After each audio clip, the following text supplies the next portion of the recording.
안녕하세요. 슬기로운 초등생활입니다. 건강하게 잘 지내고 계시죠? 오늘은 수능 만점자들의 공통적인 대답, 교과서로 공부했어요 라는 말이 가진 공부 방법의 비결을 들여다보려고 합니다. 그들은 정말 교과서로 공부했을까요? 그렇다면 그들은 왜 교과서로 공부했을까요?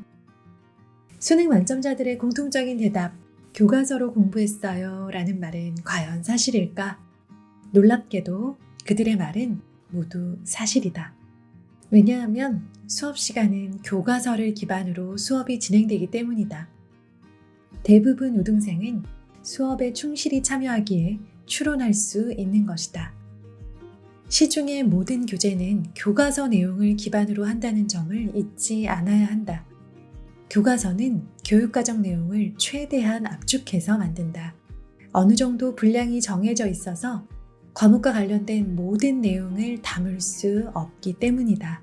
게다가 미사여고는 최소화하고 사실 정보 위주로 요약된 책이라고 볼 수 있다.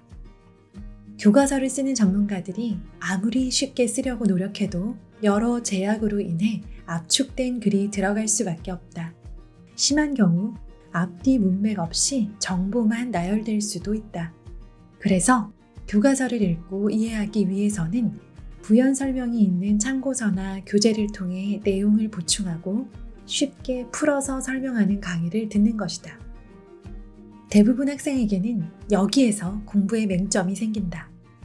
교육과정의 핵심이 모두 담긴 교과서 중심이 아니라 교과서를 풀어놓은 교재를 우선으로 공부하는 경우가 발생하기 때문이다. 그리고 교재를 설명하는 사람이 강조하는 내용 중심으로 공부를 하게 되어 기본적이고 사소한 내용을 놓치고 지나갈 수 있다.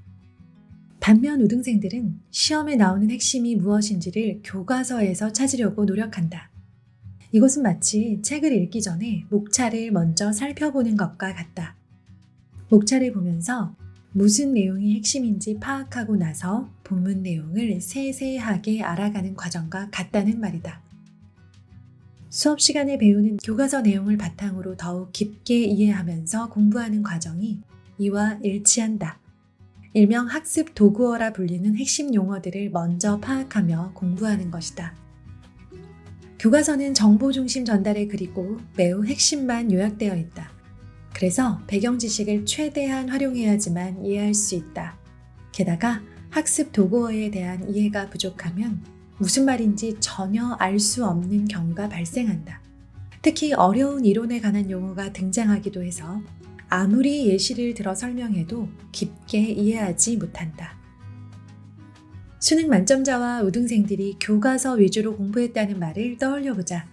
그들은 어린 시절부터 다양한 독서 경험과 실제 생활 속에서 겪은 다양한 경험을 통해 교과서를 읽으며 충분히 지식을 확장하는 능력을 지녔다는 걸 유추해 볼 수 있다. 결론은 문해력이 기반이 될 때 교과서 위주의 공부는 분명 효력이 있다는 말이다. 하지만 어휘력을 비롯한 전반적인 문해력이 부족한 수험생이라면 교과서 위주의 공부법이 절대 이해되지 않을 것이다. 그들은 여전히 교과서를 이해하기 위해 다른 도구 혹은 사람의 도움이 필요할 것이기 때문이다.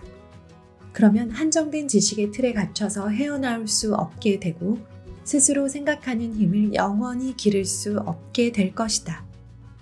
교과서는 압축 파일이다. 압축 파일을 풀려면 프로그램이 필요하다. 이때 말하는 프로그램은 문해력이라 볼 수 있다. 성능이 좋은 프로그램일수록 압축을 오류 없이 빠르고 정확하게 풀어낼 수 있다.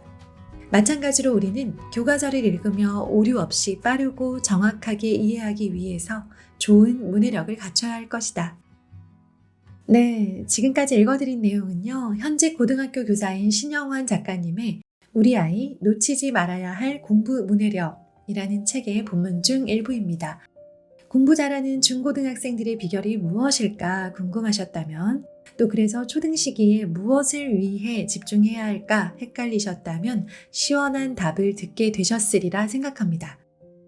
정리해보자면 중고등학교 시기에 압축 파일 형태의 교과서라는 책을 혼자 힘으로 압축을 풀어내고 오류 없이 이해해내기 위해서는 탄탄한 문해력이 기반이 되어야 한다는 것이겠습니다. 공부를 잘하는 것과 초등시기 독서의 깊은 관계를 이해하셨죠? 또 초등에서 책을 많이 읽었던 아이들이 당시에는 눈에 띄게 탁월하지 않았으나 이후 학습에 점점 더 두각을 드러내게 되는 원리도 이해하게 되셨으리라 믿습니다. 중학생이 되면서 교과서라는 어렵고 높은 장벽에 부딪혀 그것을 해설해 놓은 두꺼운 교재로 공부하느라 많은 시간과 많은 에너지를 쏟는 아이들을 주변에서 흔히 보고 지냅니다. 혼자 힘으로는 도저히 교과서를 해석할 수 없어 학원 수업에 의존하게 되고 학원에서 준 숙제를 감당하느라 학교 수업 시간에는 나도 모르게 졸거나 잠들어 버리는 악순환의 연속이 지금 중학생들의 현실이랍니다. 주변의 중고등 학부모님들이 어릴 때 문제집 덜 풀리고 그 시간에 책 좀 더 읽힐 걸 하며 후회하시는 모습을 종종 봅니다. 저희 슬조 가족들은 그런 아쉬움이 남지 않는 초등 시기를 보내게 되시기를 진심으로 바라며 교과서의 중요성, 문해력의 중요성을 다시 한번 강조해 드렸습니다. 우리 슬조 친구들 문해력 차곡차곡 쌓아 올라가고 있나요? 물론 가다 보면 슬럼프는 언제나 있지만 그것은 잠시 쉬어가는 것일 뿐 그 노력을 멈추지 않았으면 합니다. 우리 아이 요즘 문해력, 독서 습관, 교과서 공부 어떻게 진행되고 있는지 댓글로 나누어 주세요. 그리고 문해력과 관련한 고민들, 아이의 독서 습관을 만들어가는 과정에서의 고민들도 남겨주시면 댓글로 상담해 드리도록 하겠습니다. 우리 댓글에서 또 반가이 만나요. 운동, 독서, 칭찬과 함께하는 슬기로운 하루 되세요. 감사합니다.